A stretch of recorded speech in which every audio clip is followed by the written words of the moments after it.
tahun 1946, terjadi percakapan antara Medrail dan Tengku Mansur. "Medrail, kau jangan pulang ke Tanjung Balai. Revolusi sedang berjalan," kata Mansur. Kala itu Mansur adalah seorang dokter yang bekerja di Medan. Ia juga bagian keluarga dari Kesultanan Asahan.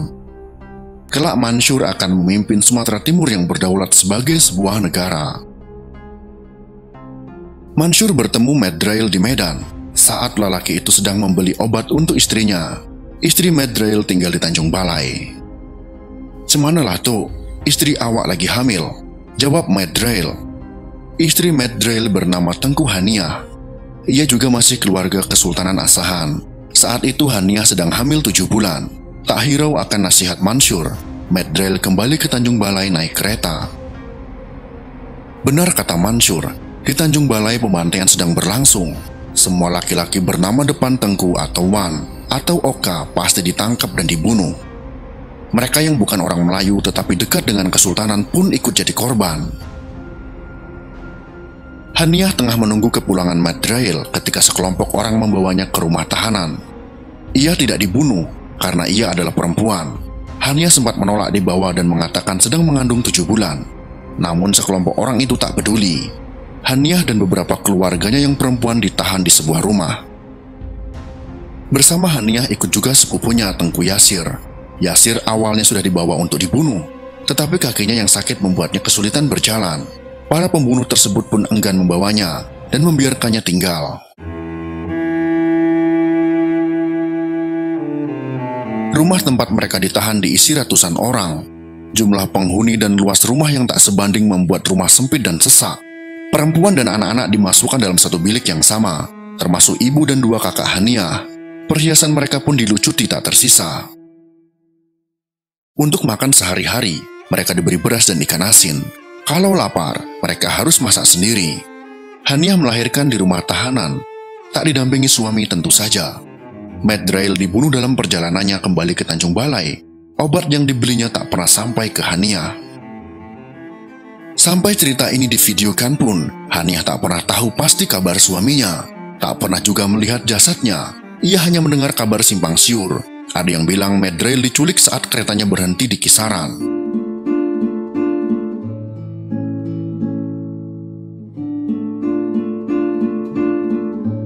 Pembantaian itu tak hanya terjadi di Kesultanan Asahan, tetapi juga terjadi setidaknya di Langkat, Kualuh, dan Kerajaan Simalungun. Pada tanggal 1 September tahun 1947, Tengku Mokhtar Aziz, adik dari Sultan Langkat, menyampaikan pidato di Pusat Radio Resmi Indonesia. Di sini bukan maksud saya hendak membuat propaganda, melainkan menerangkan apa yang sebenarnya terjadi, supaya seluruh rakyat di Kepulauan Indonesia dapat mengetahui dan menimbangnya dengan sebaiknya, ujar Mokhtar Aziz membuka pidatonya. Pidato Mokhtar Aziz ini dimuat di Harian Panji Rakyat pada tanggal 2 September tahun 1947. Bagian awal pidato Mokhtar Aziz berisi penjelasan tentang kesediaan kesultanan-kesultanan di Sumatera Timur bekerja sama dengan pemerintah Republik di Yogyakarta. Dia menerangkan, sebulan sebelum pembantaian dilakukan, Raja-Raja dan Komite Nasional Pusat Sumatera Timur mengadakan pertemuan di kota Medan. Pertemuan itu menghasilkan kesepakatan untuk membentuk daerah Sumatera Timur dengan demokrasi. Para raja menargetkan pemerintahan yang baru bisa berjalan mulai Mei tahun itu. Sayangnya, pembantaian membuat apa yang mereka sepakati tak pernah terjadi. Saya pertama kali diambil dari rumah saya dengan janji akan diperiksa sebentar di markas, walaupun waktu itu jam 2 malam. Saya lalu juga, karena saya percaya saya tidak akan dapat kesusahan, oleh karena saya adalah anggota dari Komite Nasional. Sayang peri kemanusiaan tidak ada lagi. Saya sampai di markas, terus dibawa ke suatu tempat, 40 km dari tempat saya, dengan tidak sempat hendak memberi kabar pada istri dan anak saya kemana saya dibawa. Dari sana saya dibawa ke Brastagi. Waktu itu pada istri dan keluarga saya yang tinggal, dikatakan saya telah dibunuh. Inilah yang kami tanggungkan selama 17 bulan, dengan tidak tahu kepada siapa kami mengadukan hal yang kami deritai, cerita Mokhtar dalam pidatonya. Selama di tahanan, tidak sedikit penghinaan diberikan kepada kami. Kami orang tahanan diberi gelar kambing. Dari itu kami tak bisa bergaul dengan manusia biasa. Buat makan kami dilainkan. Buat mandi seminggu sekali mesti dengan hewan. Lanjut Mokhtar Aziz.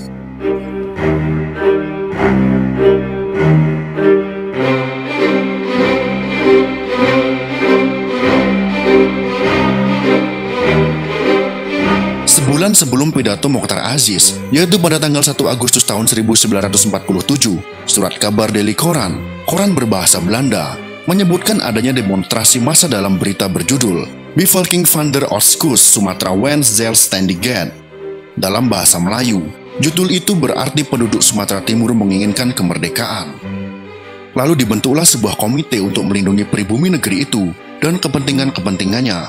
Nama-nama yang tercatat membentuk komite ini adalah Tengku Mansur, Tengku Hafaz, Tengku Zulkarnain, Datuk Hafiz Haberham, Jomat Purba, Raja Sembiring Meliala, Tengku Malaikul Bahar, Jaidim Purba, Raja Silimahuta, Raja Kaliam Syah Sinaga, Maja Purba, anak Raja Panai, dan Oka Ramli.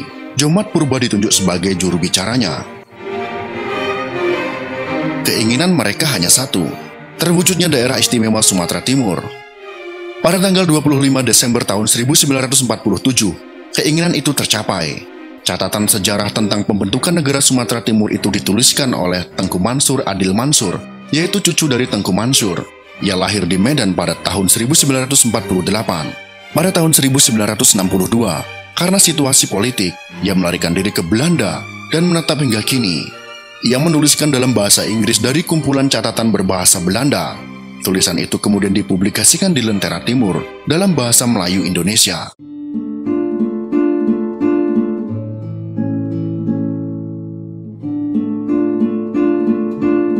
Kondisi kaum bangsawan dan masyarakat Simalungun yang mengenaskan, kecemasan orang-orang Cina dan India, serta orang-orang Indonesia yang kelaparan dan merasa kecewa akibat republik, bisa jadi menjadi jawaban untuk pertanyaan mengapa negara Sumatera Timur didirikan, tulisnya.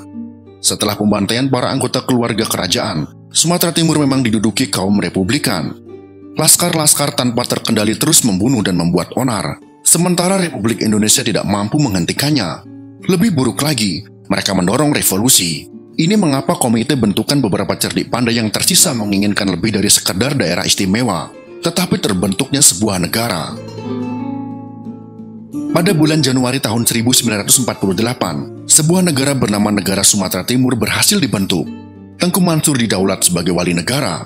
Untuk pertama kalinya bendera Sumatera Timur yang berwarna kuning, putih, hijau secara resmi dikibarkan. Negeri itu juga punya lagu nasional sendiri.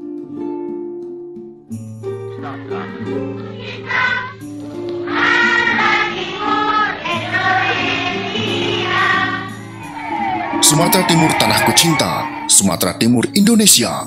Demikian penggalan lagu kebangsaan Sumatera Timur yang terekam dalam video kunjungan Letnan Gubernur Jenderal Van Mook ke Medan pada tanggal 1 Februari tahun 1948. Lagu utuhnya seperti apa? Tak ada yang tahu. Di Indonesia arsipnya sulit dilacak. Usia Sumatera Timur sebagai negara bagian dalam Republik Indonesia Serikat tak berlangsung lama. Tetapi dibandingkan negara-negara bagian lainnya, usianya termasuk yang paling lama, bersama dengan negara Indonesia Timur. Selain dua negara ini, ada 4 negara bagian lain dalam Republik Indonesia Serikat, yaitu negara Madura, negara Pasundan, negara Sumatera Selatan, dan negara Jawa Timur. Dalam buku sejarah yang diajarkan di sekolah-sekolah, Republik Indonesia Serikat ini dituding negara boneka Belanda. Konsep negara federal memang digagas oleh Van Mook. Namun di Belanda sendiri, ia dihina dan dianggap sebagai seorang yang pro-Indonesia, termasuk pada negara Republik Indonesia. Bahkan parlemen Belanda pernah mengusulkan untuk memecat Van Mook sebagai Letnan Gubernur Jenderal dari Nederland Indie. Sementara di Indonesia, ia kerap dianggap sebagai anti-Indonesia. Republik Indonesia Serikat berdiri dengan Soekarno sebagai presiden dan Muhammad Hatta sebagai Perdana Menteri. Tetapi kemudian, negara-negara di dalamnya dibubarkan satu demi satu dan dilebur ke dalam negara Republik Indonesia, yang sebelumnya adalah salah satu negara bagian.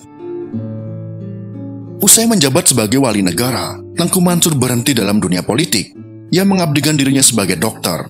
Tahun demi tahun, ketika sejarah diajarkan ke sekolah-sekolah, orang-orang federalis seperti Mansur ini dicap antek Belanda. Penamaan jalan Dr. Mansur di depan Universitas Sumatera Utara pun sempat menimbulkan perdebatan. hanya karena ia tak pro dengan Republik. Itulah sekelumit sejarah dalam sekam Sumatera Timur Tanahku Cinta, Sumatera Timur, Indonesia. Semoga video ini bisa memberikan sedikit pengetahuan kepada kalian semuanya. Jika kalian suka dengan video ini, silakan berikan jempol ke atas. Dan jika kalian menganggap video ini bermanfaat, maka bagikanlah untuk teman-teman Anda yang lain. Terima kasih sudah menonton.